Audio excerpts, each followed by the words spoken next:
네, 시장을 섭렵한 베테랑에게 한 수 배워보는 시간입니다. 신의 한 수, 오늘 MTNW 김동섭 어드바이저 함께 할게요. 안녕하세요. 안녕하세요. 네, 워낙 시장을 냉철하게 바라봐 주시니까 제가 앞서 오프닝 때 1월 효과 기대해 볼 수 있을까라고 멘트를 했는데 위원님, 1월 효과 어떻게 바라보세요? 다가오는 산타도 좀 확인해 봐야죠. 네. 거기에 따라서 시장의 방향성이 나오기 때문에 좀 지켜봐야 되겠죠. 근데 이번 주는 미국 시장이 굉장히 중요한 시기가 있었죠. 아시겠지만 이벤트가 겉으로 드러난 건 2개였고요. 실제로는 3개였어요. 이번 주에 표면적 이벤트는 하나가 11월 소비자 물가지수였고요. 그 다음에 FMC의 2개였죠. 근데 시장은 그거보다 바로 전날 발표된 기대 인플레이션이 시장에 영향을 굉장히 많이 줬어요. 그래서 그거로 인한 주가를 많이 올렸죠. 그런 모습이 좀 있었고. 소비자 물가 지수가 아시겠지만 7.1%가 나왔어요. 5개월 연속으로 둔화되는 모습이 나왔고 이전에 7.7%에서 0.6%가 줄어들었죠. 시장 예상치는 7.3. 이거로 인해서 사실은 미국 시장은 장 초반에 거의 초급등을 해버렸어요. 다우는 2%, 나스닥은 3.9%, 거의 3.8% 정도까지 올라가는 그런 상황이 나왔었죠. 그런데 오히려 장이 끝날 때쯤 되니까 주가가 다 밀리고 끝났어요. 근데 FMC회의가 이제 열렸었죠. 이것도 사실은 시장에서는 빅스텝에 대한 것은 거의 확정적이었어요. 제일 중요한 건 뭐냐면 점도표, 내년도에 12월이기 때문에 내년도의 금리의 목표치 그리고 제롬 파월이 보고 있는 시장의 생각, 이 2가지가 관전 포인트였죠. 어차피 빅스텝으로 확정되었기 때문에 그거는 시장에서 별 의미가 없었어요. 점도표가 어떻게 나오느냐에 대한 부분이었는데 점도표가 5.1% 정도, 그러니까 내년도에 5.1%에서 5.25% 정도 예상을 하고 있어요. 근데 사실 올해 미국 시장은 최초의 점도표는 4.5였고요. 그 다음에 4.75였어요. 그리고 이제는 다시 5.1에서 5.25가 나오는 상황이 됐죠. 그러니까 생각보다 좀 높아지면서 지금 시장이 약간 충격을 받았다. 이런 식으로 해석을 하기도 하는 것 같습니다. 그러고 난 다음에 보이지 않는 이 지표가 하나 또 나왔는데 오늘 새벽에 나온 소매 판매가 나왔죠. 소매 판매가 줄어드는 모습입니다. 이 결국 경기 둔화가 진행이 되고 있다. 이런 해석을 해볼 수 있죠. 어쨌든 중요한 이벤트가 지나갔는데 그중에서 소비자 물가지수가 가장 중요했고 기대 인플레이션이 가장 중요했고 FMC도 어떻게 보면 다 상승과 관련된 다 지표들이었어요. 그 4일 동안 나왔던 그 시간들 동안을 보면요. 오히려 주가는 음봉이 3개가 터지는 황당한 일이 벌어졌어요. 왜 이런 일이 벌어졌을까에 대한 생각을 한번 해보셔야 돼요. 사실은 악재가 그러니까 주가를 끌어올릴 만한 재료가 나왔잖아요. 경기 둔화가 되는 거, 그러니까 인플레이션이 둔화가 되는 것은 아시겠죠? 금리를 인상을 속도를 조절할 수 있는 상황이 되는 거잖아요. 그러면 호재란 말이에요. 근데 주가에는 영향을 못 미쳤어요. 왜 그런 일이 있을까? 이런 생각을 해봐야 돼요. 기술적으로나 여러 가지를 보면 지금 시장 위치가 더 이상 올라가길 바라지 않는다. 이런 해석을 해볼 수도 있는 거죠. 사실 이번 FMC를 통해서 미국이 만약에 급등을 했다면 산타랠리에 대한 기대감이 굉장히 컸을 거예요. 근데 오히려 하락을 해버리는 그런 상황이 됐고 그게 국내 시장에도 영향을 지금 미치고 있는 그런 과정으로 해석을 해야 되거든요. 그럼 우리는 이 차트를 보면서 한번 생각을 한번 해봐야 돼요. 어차피 저는 사실 내년에 금리 인상이 6번 다 할 거라고 보고 있어요. 개인적으로는. 틀릴 수 있어요. 근데 사실 연준의 입장에서는 5.25 정도로 얘기를 하고 있으니까 그걸 계산한다면 빅스텝 한 번 정도 하면 끝납니다. 많게는 자이언트 스텝 정도. 그런데 분명한 것은 뭐냐면 이 인플레이션이 9.1에서 7.1까지 내려오지 않았기 때문에 0.5% 가지고 나머지 5% 밑으로, 4% 밑으로, 2%까지 갈 수 있을까에 대한 의문점을 갈 수 있거든요. 그래서 중간값이 5.1이기 때문에 저는 한 7% 정도까지 예상을 하고 있는데요. 제가 아까 기술적 분석을 왜 얘기했냐면 중요한 이슈가 나와서 산타랠리를 바라보고 있는 시점에서 그 이슈가 시장의 하락 쪽보다는 상승 쪽에 유리한 이슈인데도 불구하고 주가가 안 갔다라는 거예요. 누군가는 원하지 않는다는 얘기겠죠. 특히 이번 주가 무슨 주죠? 만기주예요. 미국도. 쿼드로럴 만기가 진행되고 있는 미국. 오늘 시초가로 미국 시장은 만기가 결정이 나죠. 근데 어저께 급락을 해버려요. 이거에 대해서 해석을 어떻게 해야 될까 고민을 굉장히 많이 하는 그런 상황이 될 거예요. 미국이 금리 인상에 대한 부분이 매우 제약된 부분까지의 최고 목표치를 결정했지만 시장은 그거에 대해서 믿음이 없는 상태다 이렇게 보시면 될 것 같아요. 그리고 4.5까지 목표치를 다 왔기 때문에 시장에서는 이제 더 이상 그 뉴스가 필요가 없는 상황이 된 거다. 그럼 내년도는 시장이 어떻게 될까요? 한번 생각을 해봐야 되겠죠. 그럼 당연히 산타 랠리가 아직 다가오지도 않고 위험한 상황에서 1월 랠리를 새 어떤 시장의 상승에 대한 기대감을 줄 수는 없죠. 그래서 그건 나중에 봐야 한다 이렇게 말씀드린 겁니다. 지금 상황으로 본다 그러면 미국 시장은 양운을 향해서 뚫고 내려가는 모습이 나오고 있죠. 미국 시장을 확대해서 쭉 보시면요. 양운을 타고 내려오고 음운을 타고 올라가는데 지금 양운 타고 내려오는 과정이 있어요. 참고로 본다면 이때 양운은 얇죠. 이때 양운은 두껍습니다. 그러면 어떻게 보면 매물로서 받쳐준다 이런 생각도 해볼 수 있겠지만 사실은 얇은 쪽보다는 두꺼운 쪽으로 떨어지는 게 더 위험한 거예요. 과거사를 보면 항상 이 두꺼운 쪽을 뚫고 내려올 때가 이 과거에 이 얇은 쪽을 뚫고 내려올 때보다 더 깊이 빠지는 경우가 있습니다. 제가 지난주에 아마 그런 얘기를 했을 거예요. 이번에 만약에 내려오게 된다면 보통 이런 식으로 버티다가 내려온다면 보통은 저점을 깰 거다. 뭐 그런 얘기를 말씀드렸잖아요. 그 가능성에 대한 부분을 열어두고 볼 필요성이 있다라고 봅니다. 중요한 건 뭐냐면 미국에 상승 재료가 없다는 거예요. 여러분 이런 생각 한번 해보셨나요? 미국이 과거에 제로금리까지 갈 때 출발했던 금리가 몇 프로였을까요? 3%대였습니다. 제 기억으로 3.25 정도 됐습니다. 3.25에서 제로금리까지 갈 동안 그리고 양적 완화까지 했죠. 근데 지금 양적 완화 다 걷어들이고 제로금리에서 다시 4.5까지 올라왔잖아요. 3.5에서 양적 완화까지 가서 주가를 폭등으로 끌고 갔던 12년을 상승시켰는 미국이 4.5%가 됐는데 주가가 안 빠졌어요. 그거에 대해서 우리가 한번 생각을 해봐야 돼요. 무슨 말이냐면 시장의 유동성을 어마어마하게 투입을 해가지고 주가를 끌어올렸던 미국 시장이 유동성을 다 회수하고 있는데도 주가가 안 빠지고 있는 것은 굉장히 난센스 아닐까요?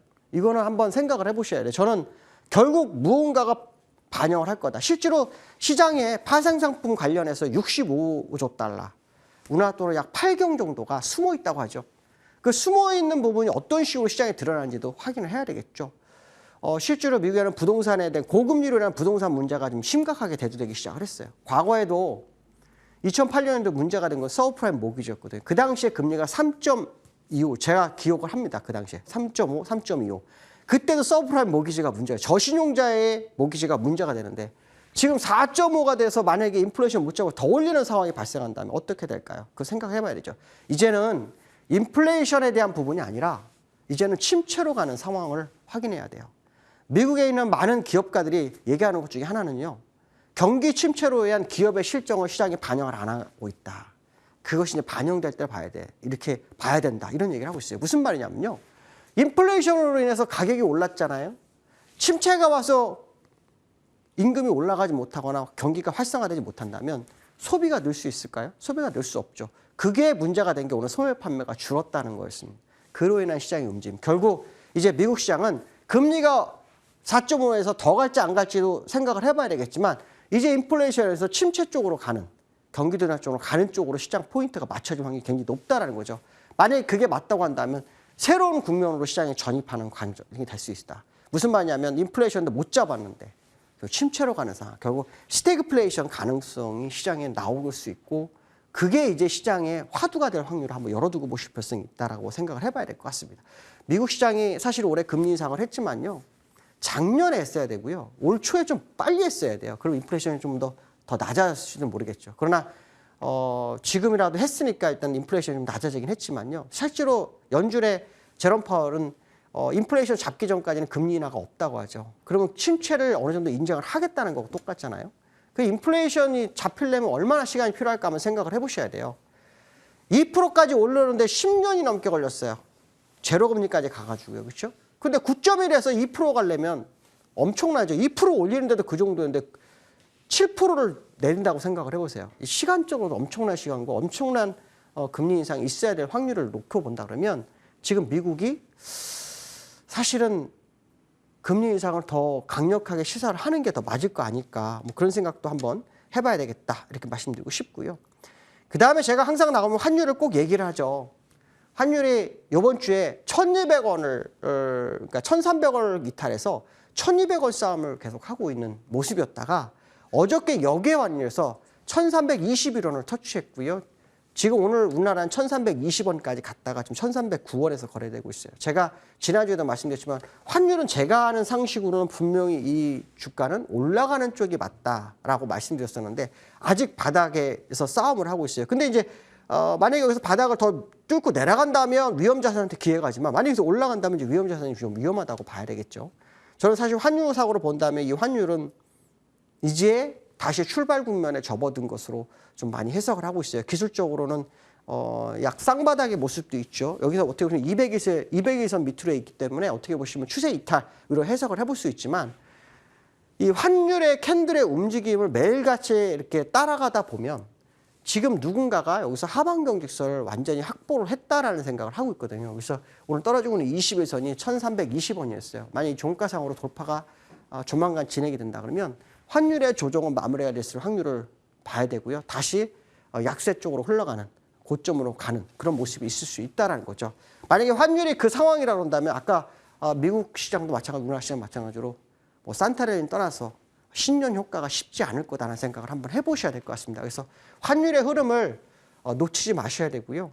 그동안은 사실 환율이 올라가면서 주가와 큰 상관관계가 없었어요. 근데 보통 과거에는 그랬지만 이제 한번 내려갔다 다시 갈 때는요. 환율과 주가 관계가 굉장히 밀접하게 이루어질 확률을 좀 열어두고 보시는 게 좋겠다. 이런 말씀 드리고 싶고요. 세 번째로는 삼성전자가 우리나라 시장을 대표하잖아요. 요즘 삼성전자가 진짜 엄청나게 싸움을 하고 있어요. 6만 전자를 안착하냐 말하냐. 지난번에 이재용 부회장이 6만 전자를 향한 뭐 비전을 제시했던 그런 부분이 있었죠. 그러고 난 다음에 주가가 9월 30일 기점으로 해서 쭉 올라왔는데요. 다시 60일선 이탈할까 말까에 대한 고민이 있는 그런 시장의 모습이에요. 근데 아까 제가 미국 차트를 보면서 주가는 양운을 뚫고 내려온다는 말을 드렸나요? 그 기억을 본다 그러면 사실 삼성전자는 양운을 정석적으로 뚫고 내려오고 있는 중이에요. 그러니까 정석적으로 양운을 뚫고 내려오고 있다는 얘기는 뭐냐면 지금 반등을 믿기에는 굉장히 어려운 상황이라는 거죠. 특히 수급적으로 삼성전자에서 외국인들의 매도세가 다시 도래했어요. 그래서 그들이 다시 매수로 하는 모습이 나와야 되는데 그러기 위해서는 삼성전자가 뭔가를 보여줘야 되죠. 실제로 삼성전자 4분기 실적에 대해서 시장이 그렇게 좋은 인식을 갖지 않고 있다라고 생각을 해본다면 삼성전자는 또다시 5만 전자 밑으로 5만 전자, 6만 전자의 싸움을 상당 기간 지속할 확률이 높다고 봐야 되겠죠. 특히 우리나라 시장이 만약에 환율이 올라가면서 주가가 밀리는 상황이라면 삼성전자가 지금 코스피 차트하고 똑같은 모습을 가지고 있거든요. 아마 지난번 전저점을 향해서 갈 확률이 굉장히 높아요. 아까 제가 다우 차트 말씀드리면서 이 말씀드린 게 양운을 뚫고 내려가는 장면, 이게 아주 스탠다드한 모습을 가지고 있는 거거든요. 이렇게 올라갔다가 다시 쭉 밀어내는. 이런 경우에는 삼성전자가 치고 이렇게 올라갈 만한 특별한 재료가 나와야 돼요. 그 재료가 안 나왔을 경우에는 그냥 양봉이 나왔지만 결국 갭 메우고 슬금슬금 떨어지는 경우가 과거 사례도 굉장히 많았다. 이렇게 판단한다면 지금의 수급의 동향이 이런 차트로도 다 드러나는 상황이다. 이렇게 보셔야 되겠죠. 결국 공매도에서 사실은 물량이 많이 줄어드는 그런 상황이 있었지만 결국은 주가는 바닥을 향해서 다시 움직일 수 있는 소지를 열어두고 보시는 게 좋겠고 그거에 따라서 코스피도 같은 방향을 가져가는지 보셔야 될 것 같고요. 세 번째는 국내장인데요. 국내 코스피가 2,400을 돌파할까 말까 하다가 2,399에서 밀렸죠. 2,399에서 밀려서 다시 지금 시장 싸움. 이 차트 지금 보시니까 삼성하고 똑같죠. 삼성전자가 똑같습니다. 양운을 뚫고 내려오는 모습이죠. 근데 지금 사실 수급적으로 외국인이 팔고 있는 부분이 상당히 이제 문제가 되고 있는데요. 또 하나는 뭐냐면 우리나라가 지금 그 시장을 끌고 갈 수 있는 재료가 별로 없어요. 근데 제가 이제 이렇게 차트를 갑자기 이렇게 확대해서 해놨잖아요. 이 이유는 뭐냐면 사실은 제가 요즘 뉴스를 보지 말아라고 아마 지난번 말씀드렸을 거예요. 왜냐하면 그 뉴스라는 것은 기술적 분석상으로 고점과 저점이 나타난 후 거기에 맞는 뉴스가 시장에 터지면서 방향을 가져가고 있어요. 항상 그렇습니다. 근데 뉴스가 먼저 터져 주가가 올라가는 것은 그 뉴스가 없어지면 주가는 다시 제자리를 회귀하거든요. 그러니까 뉴스로 해서 가는 건 안 됩니다. 만약에 주가로 갈래도 뭔가 큰 흐름을 가져오는 뉴스가 나와야 되는데요. 그 뉴스가 현재 시장에는 없어요. 근데 제가 왜 이 말씀드리냐면 일목균형표를 보시면요. 이 코스피는요. 우물을 뚫고 가라고 그러는데 우물을 뚫고 못 가고 내려옵니다. 계속. 우물을 뚫고 가야 되는데 못 가고 내려옵니다. 그렇죠? 우물을 뚫고 가야 되는데 내려옵니다. 그런 게 보이시죠? 근데 제가 아까 이런 얘기 했죠. 다우 차트를 보면서 주가는 음운을 뚫고 올라가고 양운을 뚫고 내려온다. 그 얘기를 했죠. 최초로 양운을 뚫고 내려오는 시점이 왔어요. 정상적인 그림이 나오고 있는 거죠. 이 이전까지는 정상적이지 못한 거죠. 누군가 엄청 방어해서 버텼던 거고 이게 정상적 흐름이라고 보시면 돼요. 근데 그 흐름이 언제 있었냐면 이때 있었어요. 그렇죠? 그러니까 결론적으로 말하면 지금 이 자리가 새로운 고점을 향해서 가느냐에 대한 부분은 고민을 좀 해봐야 되겠지만 만약에 일목균형표 상으로 본다 그러면 지금 이거는 이때와 같은 흐름일 확률을 열어두고 보시면 좋죠. 이 과거에 이때 흐름으로 보시는데 이때 흐름이 맞다 그런다면 지금 이 장은요. 요 흐름이 또 한 번 나올 수도 있는 거예요. 그러니까 굉장히 중요한 자리죠. 그러려면 뭔가 변화가 있어야 되죠. 뭐가 있어야 될까요? 말 그대로 정말 시장에서 가장 바라는 금리 인하 이런 게 있어야 되는 거죠. 그러기 위해서는 뭡니까? 침체가 빨리 오는 게 좋습니다. 침체가 빨리 와서 시장이 뭔가 해야 되는 상황. 문제는 뭐냐면 인플레이션이 잡혀진 상황에서. 그게 나오지 않는다 그러면 사실은 지금 이 차트는요. 결코 좋은 차트가 아닙니다. 단기적으로 이걸 다 이게 없애버리고요.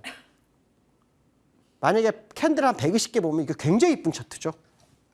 근데 전체적으로 흐름 본다면 이 차트는 정말 안 좋은 차트 중에 하나입니다. 그래서 만약에 여기서 살아나는지 안 살아나는지 오늘 밤 미국 시장을 봐야 되겠죠. 근데 저는 사실은 갭하락이 너무 컸기 때문에 누군가 갭을 유도해준, 갭을 메워주는 그런 과정을 거쳤다고 보고 있고요. 기술적으로도 지금 보시면 일목균형표상으로는 후엑스펜이 들어온 상태. 그러니까 61선 지지는 후엑스펜이 들어오기 전 어디? 이 지점이나 이 지점에서 지지가 되는 거지. 후엑스펜이 들어온 상태의 61선 지지는 매우 제한됩니다. 그래서 61선이라는 걸 너무 믿기에는 좀 부담스러운 자리다라고 말씀드리고 싶고요. 아까 말씀드린 수급의 변화를 일으킬 만한 재료가 정말 시장을 이끌어가주는 상황이 나오지 않다면 여전히 보수적 관점을 계속 유지하는 게 투자자 입장에서는 유리할 거다. 이런 말씀 좀 드리고 싶습니다. 오늘 여기까지 하겠습니다. 감사합니다. 네, 확실한 시그널이 나오기 전까지는 지금 자리는 아무래도 좀 공격적이면 아쉬울 수도 있을 것 같습니다. 말씀 주셨듯이 좀 보수적인 관점으로 시장을 안전하게 일단은 좀 바라보도록 해볼게요. 자, 이렇게 신의 한수 MTNW 김동섭 어드바이저 함께했습니다. 말씀 고맙습니다.